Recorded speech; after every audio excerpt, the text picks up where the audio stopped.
I will end the war in Ukraine, I will stop the chaos in the Middle East, and I will prevent World War III from happening, and you have no idea how close we are. Through weakness and incompetence, Joe Biden has brought us to the brink of World War III. We're at the brink of World War III. The war should have never started. If you had a competent president, which you didn't, the war wouldn't have happened. So at least we don't feel stupid.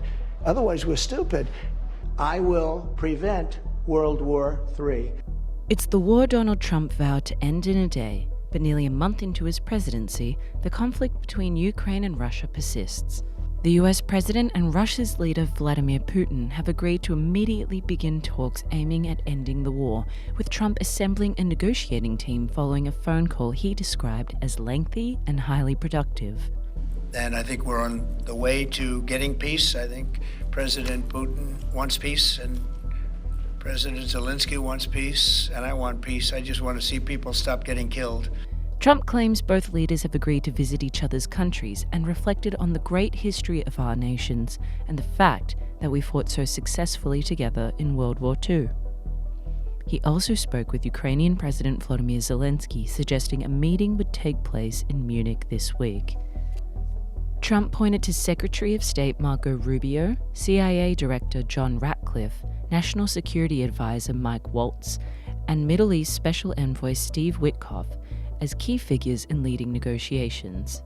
I am hopeful that the results of that meeting will be positive. It is time to stop this ridiculous war where there has been massive and totally unnecessary death and destruction. God bless the people of Russia and Ukraine. There had been earlier signs of a thaw this week with a prisoner swap deal that saw Moscow free US teacher Mark Fogel, while Washington released Russian cryptocurrency kingpin Alexander Vinnik. US Defense Secretary Peter Hegseth made it clear the Trump administration did not believe that NATO membership was a realistic outcome for Ukraine from any negotiated settlement, and there could be no return to the country's pre-2014 borders. US troops would also not be deployed to the country. Delivering his opening remarks at the 26th meeting of the Ukraine Defense Contact Group in Brussels, Hegseth said, "We ask each of your countries to step up on fulfilling the commitments that you have made.